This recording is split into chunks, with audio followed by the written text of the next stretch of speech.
breaking from the starting gate on this Wednesday edition of Belmont Insider. Beautiful Belmont Park on an Indian summer like Wednesday, October 21st. No sightings thus far of Doc and Marty. Maybe they'll show up by the end of the show on this Back to the Future day. We do have Richard Migliore, Jason Blewitt alongside from our third-floor TV set. I was really taken back. It's not our first rodeo, but the weather just delightful today at Belmont. It was so cold here Sunday. I really thought winter was right around the corner, and then it just did a complete reversal, and we've got Indian summer going on. Spectacular. We'll enjoy it while we can. The forecast pretty nice over the next few days, so the clock is ticking. 2 weeks remain here at Belmont Park, Mig. After today's show, we've only got 9 Belmont Insiders before we move over to the Big A, and this has been the first time, or will be the first time, in quite a while that we'll be watching the Breeders' Cup. You'll, of course, be at Keeneland, but those of us in the Big Apple will be at Belmont watching Breeders' Cup 32, and that is the talk of the game today with the Breeders' Cup pre-entries going on. 10 entered in the 32nd BC Classic. And it might be a shorter than normal Breeders' Cup Classic, but certainly a very select 10 horses. And American Pharoah, our first Triple Crown winner in 37 years, looks to have things potentially his own way. Who's going to run with him early? Don't know who can keep up with him early on, with Liam's Map defecting to the Breeders' Cup Dirt Mile. You do have a deep field, though, with the Filly Beholder looking to join Zenyatta as the only repeat female Classic winner in history. Tonalist, a Belmont and repeat Jockey Club Gold Cup winner for trainer Christophe Command. And it does appear, Mig, Keen Ice seems to be a bit of a buzz horse on social media. I get the feeling people think he's just coming into his own. Well, he definitely had the look of a horse that was steadily maturing and improving, and then, of course, he beats the Triple Crown winner in the Travers, albeit I don't see him getting that kind of trip in the Classic, and American Pharoah's workout the other day was so sensational. It's been all the buzz from everybody I've talked to from the West Coast that maybe without, Liam's Map, maybe they did the right thing not, taking him on in the Classic the way he worked. Little after 5:30 on October 31st, Halloween, they will break from the gate in the $5 million Breeders' Cup Classic. And let's see what Beholder can do. The good news, because she has been a fragile kind of horse over the years, despite her laurels on the racetrack. But the good news, after missing a couple days of training, she seems to be improving off that temperature. Well, she did spike a fever, and some horses do when they ship, and she's shown in the past she has a bit of a delicate constitution when it comes to this stuff. But that's why her trainer, Hall of Famer Richard Mandela, shipped her in early enough where they could have a hiccup and get over it. Now, I hate to see anything go wrong going into a big race, but they did everything they can to make sure that it isn't anything serious. Her blood count's good. Her lungs are clean. It just seems like she reacted to the shipping, and she bounced right out of it in good order. Now, of course, they have to see how she trains the next week or so. But from what I am hearing, everything's all systems are going. And let's get down to business regarding who may go where from Linda Rice's operation. 200 horses pre-entered in the Breeders' Cup. Linda's got a pair, but they're also entered here in a pair of races on Showcase Day this Saturday, and the Big caught up with Linda earlier. Linda, Palace, and La Verdad are both entered on New York Showcase Day, and I know they were both horses considered for the Breeders' Cup. Do you know at this point if you're going to run on New York Showcase Day or in the Breeders' Cup with either one? No, I don't. We're not certain which direction. We just want to keep our options open. Obviously, both races, Breeders' Cup races, are very tough. La Verdad's race is at 7 furlongs, which is really not her distance. She's also not nominated, so it's a pretty big investment, $150,000 to take her to Kentucky to run a distance that's really not suited for her. So we're up in the air with her. And Palace, he's been healing up from a foot injury at Saratoga, and I'm just not sure that I want to face the best horses in the country just yet. And they've both had terrific careers and have been terrific to me, and so we'll make that decision as we get closer. I also noticed that you pre-entered, I should say, La Verdad in the sprint as well as the Filly and Mare sprint. If you decide to go to the Breeders' Cup, do you have any idea which direction you'd go there? That's a tough question, but Sheila and I, we fluctuate day to day, but we've been talking about the colt race to run her at the distance that suits her. That seems like we're more comfortable with that idea right now. And with Palace, I just read he's got a stud deal in place. Will this be his last start, whether it's Showcase Day or the Breeders' Cup? No, I actually want to run Palace through the Thanksgiving, the fall high weight that he won 2 years ago. That would probably be the last race of his career, and then he moves on to a stallion. And I'm hoping he's as good a stallion as City Zip. So, well, best of luck whichever direction you go. Thank you, Richie. And Linda doing some fine work with the pair of those New York breds, former $20,000, $25,000 claimer in Palace, who's banked over a cool mill, and we'll see if he comes back in the Hudson or the much tougher Breeders' Cup Sprint. You know, I think it has to be very attractive to be able to lead them over from your barn right here at Belmont Park instead of having to ship and deal with all the things you have to do, going to Keeneland, and again, facing the best in the world. Not that both of these horses don't deserve their chance, but it's kind of attractive to make it a little easier on them and be home. And $150,000 to supplement La Verdad, and she's not really a 7/8 horse at her best. And then you got to run against the boys at a very deep Breeders' Cup Sprint at 3/4, which is her best distance. A lot of questions there, and maybe between a rock and a hard place, you wonder if we might see both this coming Saturday at Belmont Park. We'll see you at Belmont, and let's get John Abrial in the mix. Sound good? We do it. We go from New York breds to another New York bred, a graduate of St. John's. Sounded pretty good up in the booth today. Johnny I with the call of today's second race. And the rough. From the far outside, Kate Chulo goes out for the lead. Stylish Quality came away racing in second. Mackenzie T down at the rail in third. Il Molino is in fourth. And it's a length and a half to High Ridge Road. Cover Up is down at the rail. Lemon Drop Lollipop is seventh and last. Kate Chulo in front here by a length and a half, with Stylish Quality giving chase in second. Il Molino in third and gaining some ground. Mackenzie T is down at the rail. The quarter went in 22 and 2/5 seconds. They're all chasing Kate Chulo, who leads here by a length with Stylish Quality in second, and then Il Molino. High Ridge Road has advanced up into fourth. Then it's the gray Cover Up. Down on the inside is Mackenzie T. Lemon Drop Lollipop is last. They're at the top of the stretch, and it is Stylish Quality. Il Molino on the outside. Il Molino, way out in the middle of the track, has taken over the lead. Stylish Quality battles on as they move for the 16th pole. Stylish Quality, Il Molino. Now the two of them right together. Stylish Quality on the inside, Il Molino on the outside. They battle right down to the wire. Photo finish looked like Il Molino, but it'll be a photo with Stylish Quality. High Ridge Road was third. Hard to start the Wednesday card on a tighter note. Heads up and down. The Elusive Quality filly over a granddaughter of Elusive Quality. Il Molino would not be denied. Well, when you saw Il Molino laying up as close as she was coming off of the longer races, particularly on the turf, you had to think her foundation was going to make her very tough. And the first-time starter, Stylish Quality, was very game, but I just think that experience factor and that foundation played the role in the last 16th of a mile. Stylish Quality, though, won't be long before she breaks her mate. She will be a short price wherever she shows up. Second time out for Ralph Nix. Today, though, the second belonged to Jose Lascano and Hall of Fame trainer Bill Mott. For owner breeder Donald Disney, as we get it to the half-mile pole of Wednesday's sixth race. Low 70s, plenty of sun, firm turf. And here's the second half of the opening leg of Wednesday's late pick 4. Second, Bluegrass Rye is back in third. And Tap Smartly is in fourth. Then it's a break of 2 to A River of Dreams next in fifth. Followed by On Tenterhooks on the inside in sixth. Brevard's alongside seventh. Moss Code is eighth. And Morvan Majid trails. Thamon, the favorite here, leads by a half length. Furious Warrior right there on the outside in second, and Bluegrass Rye is just in behind in third. The quarter 23 and 3, the half in 46 and 4/5 seconds as they run midway around the far turn. It's Thamon and Furious Warrior 1-2. Bluegrass Rye in third. Tap Smartly is next in fourth, and it's a break of 4. Back to River of Dreams in fifth, followed by On Tenterhooks and Brevard. 3/4 in 1, 10 and 2. The field comes into the stretch. Thamon on the inside. Furious Warrior on the outside. Here comes On Tenterhooks now gaining ground. On Tenterhooks up to challenge for the lead. Looking for racing room there is Bluegrass Rye. On Tenterhooks is in front. On Tenterhooks gets the win by a head. Moss Code came on late. to photo for Here's your second. long shot turf bomber, jockey Elvis Trujillo, at 68 even with on tenterhooks.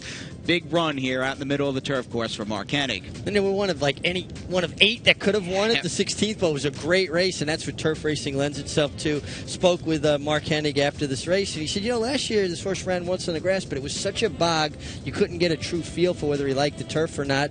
Well, obviously he liked the ground firmer and got it done. Mark does a good job. His horses always look good. 20/20 hindsight, called by More Than Ready, who had faced as a 2-year-old stakes quality runners like Daredevil and High Noon Rider. You got just shy of $70 in that high-priced maiden claimer for 3 and up on the inner turf. In the meantime, we have got a huge odds-on turf favorite coming up on the other side of this timeout. New York bred filly, She's Been Good by Tail of the Cat.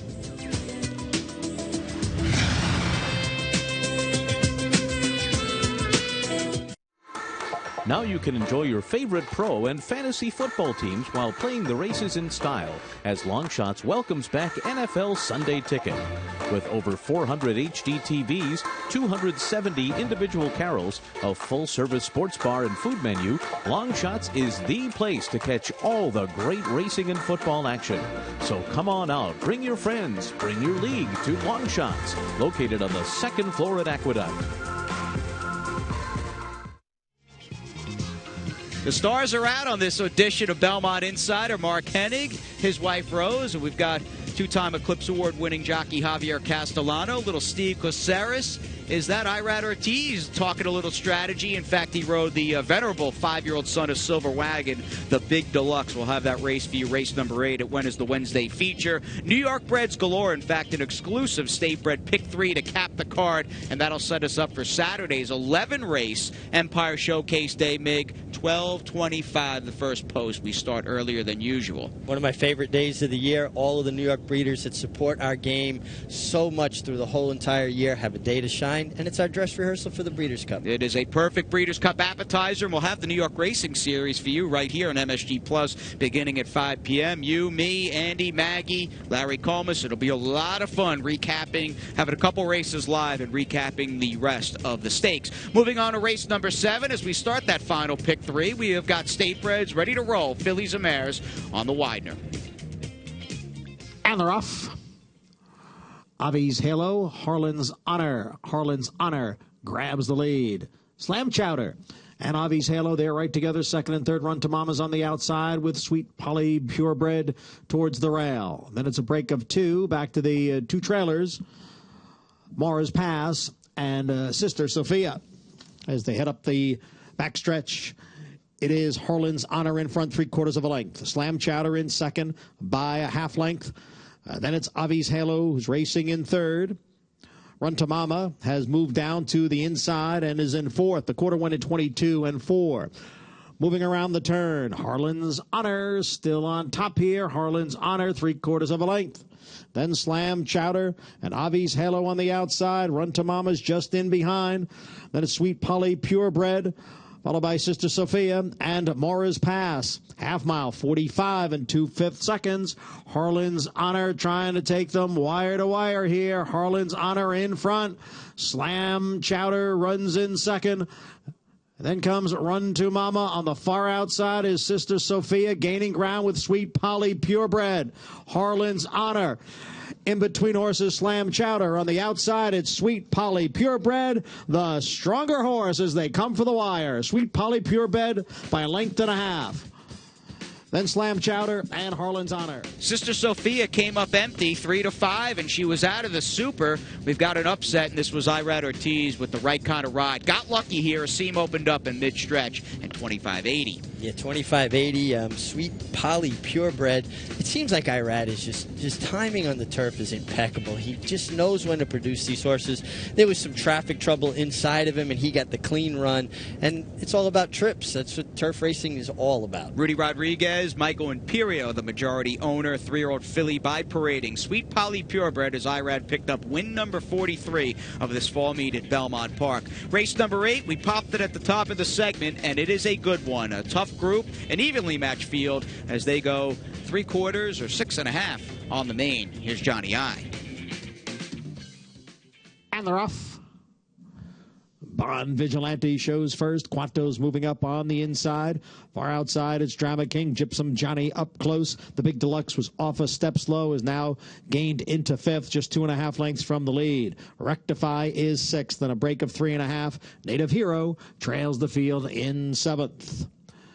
Quantos down at the rail, pokes ahead in front of Bon Vigilante. It's Quantos and Bon Vigilante heads apart for the lead now, with Drama King racing in third, the quarter in 22-1. The Big Deluxe is down on the inside, running in fourth. Then Gypsum Johnny, followed by Rectify, and farther back is Native Hero. They're moving for the top of the stretch. Bon Vigilante on the outside and Quantos down towards the rail. They remain 1-2 after a half and 44 3/5 seconds. And it is Bon Vigilante, and now in front.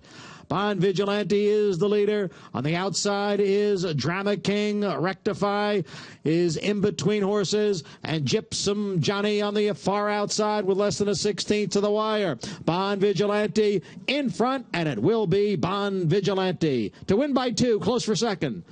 Between Gypsum Johnny and Rectify. Drama King was fourth.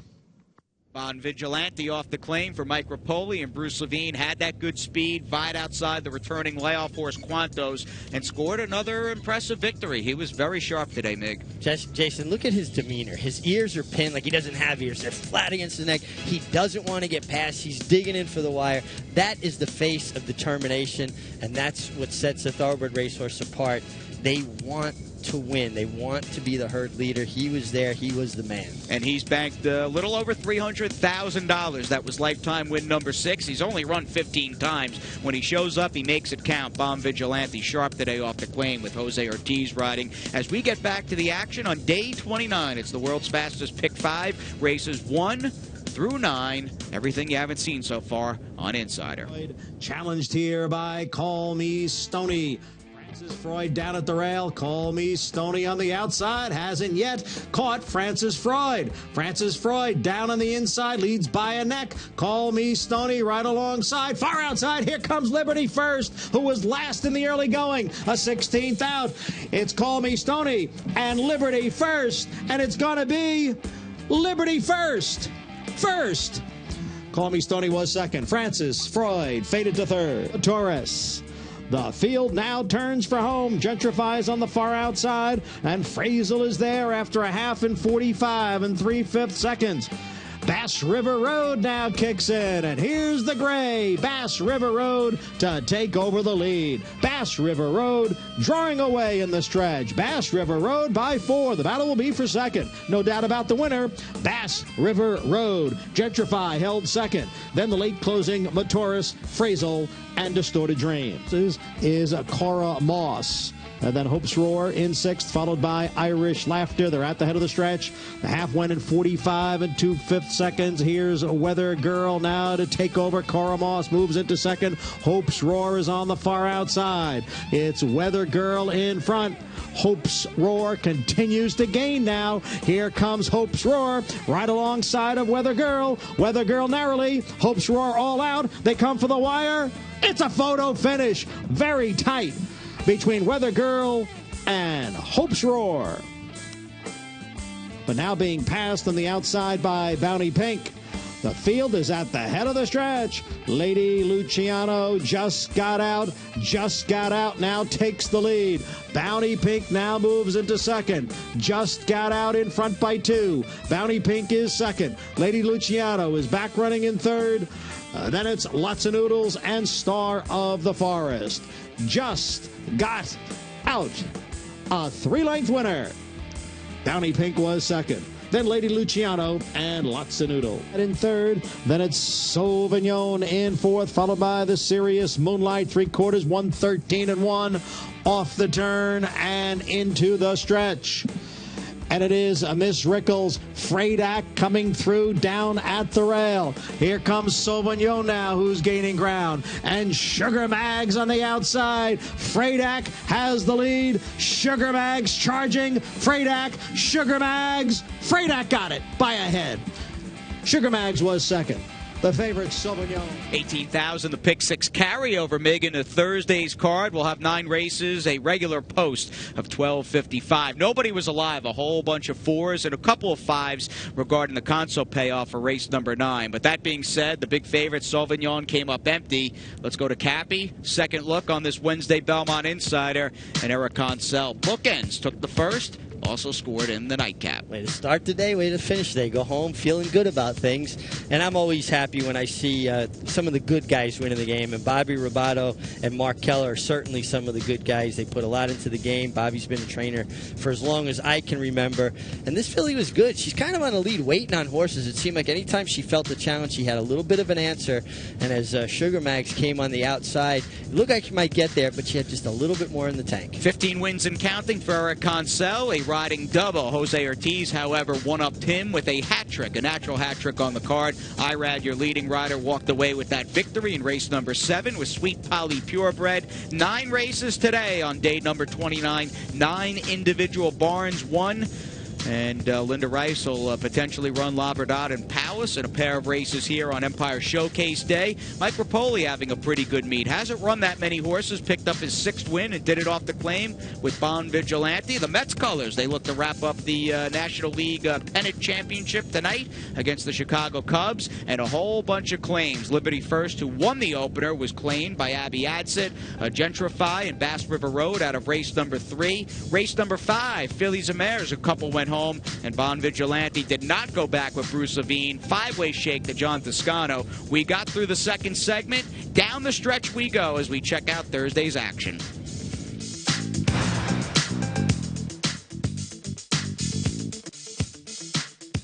All right, Destiny awaits. We're back. Section J, a good section, I might say. And American Farrer awaits his call with Destiny. Already won the Triple Crown. Does he close out his fine career here at the Breeders' Cup Classic on October 31st at Keeneland? We have space available in the Garden Terrace. Join us here at beautiful Belmont Park. Breeders' Cup weekend, Friday and Saturday. And it'll be a lot of fun with you at Keeneland. I guess you'll be on the air just Friday and Saturday working for the Breeders' Cup? Yes, Friday and Saturday. I'll be both Breeders' Cup days. I think we have, we're also covering Thursday, but that's like more like a dress rehearsal. All right, fair enough. Let's move on to race number 5. This will be the Thursday preview. 18 Gs plus in the pick 6 carryover, and a steady group of filly and mare turf sprinters ring in the 5th. Spectacular Me and Dauphine Rousset are up first. Yeah, some nice fillies and mares here. Dauphine Rousset, I think she'll like the 6 here at Belmont. Ran really well here, 5.5 in Saratoga. But for me, Spectacular Me, as my English is being corrected, or I should say my French is being corrected, is a win machine. 12 victories out of 39 starts. I like those kind. Christophe Clement gets plenty of press late in the show. We'll talk about his 8th race starter. Up first, though, is Scatterpaid, another consistent runner for the Generazios. Yeah, and it seems like it's been the year of the Generazios. All of these homebreds getting it done. This is a rare Florida bred, not a New York bred for the Generazios. Vicky's Dancer, Rudy Rodriguez, had a nice little winner on the turf. And Sweet Polly Purebred, he's reclaimed this New York bred by the late Disco Rico. I like when horses are reclaimed, Jason. It tells me that the trainer that had them feels like they're sound. They like something about them. She's a filly that seems to run 2nd and 3rd a great deal, although she does sport 6 victories. Race number 8, more fillies and mares. They go a bit longer than the crew in race number 5. My own is 16th on the inner grass course, to be precise. Love and Marriage for Chad Brown drops out of her only race on the year, but a head loss and an effort I think the public is going to expect her to improve off of. Yeah, you'd have to think. She was off from October of last year to August of this year and ran really well. And, you know, case could be made. Maybe she was a little bit unlucky. Maybe she gets loose a little sooner. Maybe she gets up. But certainly anything Chad Brown puts on the racetrack right now, Jason, you got to give a long, hard look to. And it was the summer of Barkley tag at Saratoga. Barkley, what he win, 7-8 races with only about 15, 16 starters. My Sweet Girl did not get her picture taken in her last start at Belmont, but she did win 2 back upstate. Yeah, and it seemed like Barkley was so hot up there, and Barkley's barn's kind of streaky. It could have been a little bit colder, a little bit quieter here at Belmont. I'm looking elsewhere. Sparkle Factor. She is the Arch filly, an Irish bred by Arch, going out for Migliore Stud Farm for Christophe Clement. She attracts Irad Ortiz in her U.S. debut. Well, how many times can you say a horse is dropping 20 pounds and still carrying 120? This mare's been carrying heavy imposts over in Europe, 140 pounds, 135, 137. I got got to think the weight off. And I'm not a big believer in weight except for big spreads. When that's a big spread, I got to think the weight off is going to be a big factor with sparkle factor. And that's been a good move, those U.S. shippers or foreign shippers to the United States for Christoph Kaman. And another good move we never go wrong with on this show, Andy and Maggie with Thursday spot plays. Thanks a lot, guys. Well, seems like there's some tough races, competitive races on Thursday's card. We'll see how things go. I'm interested in the 7th race in a mile and a 16th, the claiming race for non-winners of 2 Lifetime, where the 5 Mohican Chief will be the favorite. Certainly a horse that can win for Chad Brown, but he's realistically dropping this horse. He knows that she's not likely to win his non-winners in one condition against New York breds, and he was wide last time and is the horse to beat in here, but he's no great shakes. And I think the 7, My Friend Keith, who is 10-1 in the morning line, we'll see if we get the 10-1, is a perfectly logical alternative. His figures in New York bred maiden claiming races were very much competitive with Mohican Chief, and last time he ran against a tougher field of open horses where he had a wide trip on that course at Saratoga at the end of the meet that was playing very much to horses on the inside. It was 2 to 3 wide in the first turn, 3 to 4 wide in the second turn. He was way against the track. More fair trip for My Friend Keith in here, and I think he has a chance to beat Mohican Chief at a fair enough price. The 7, My Friend Keith, in the 7th race on Thursday. Here in the lovely Belmont paddock for another Paddock Insider as we approach the New York Showcase Day. We'll take a look, though, at the Thursday card, and I'll focus in on race number 6, maiden special weight, mountain 16th on the turf. It's for the 3-year-olds and upward. And there's some horses with some question marks, horses coming in from out of town as well. But one that I think is on that upward trajectory is on the outside with number 9, Tale of Fancy here for Barclay Tagg. He's just shown me, at least in his last couple outings, that every time he comes over, he's getting better. He's getting more focused. He's getting stronger. And 2, he was up against it as he was wired by Battle Red on the inner turf at Saratoga. I think he's drawn well, despite it being tough going a mount of 16th out of the chute on the outside. But he could be the stalker in this race outside of the speed, and I like that position for him. So it's all Tale of Fancy, your Paddock Insider for tomorrow. Jay, Mig, back to you guys. Barclay Tagg live at a few races tomorrow. Belmont is My Friend Keith for Andy's pick. Maggie's in the Barclay Tagg corner, and we are set for a Thursday card. Got to enjoy the weather and the surroundings at Belmont while we still can. We know it's not going to last forever, but we got to live in the moment. And do you think Maggie's on the Barclay Tagg is a little Maryland Homer thing? That could be the case. We had a New York bred calling the races all day today. John Imbrial doing a very nice job filling in for the resident Maryland bred, Larry Colmus, and we have Big Red saying goodbye on this Wednesday edition of Belmont Insider, 6 p.m. for the Thursday show, and that $18,000 Pick 6 carryover.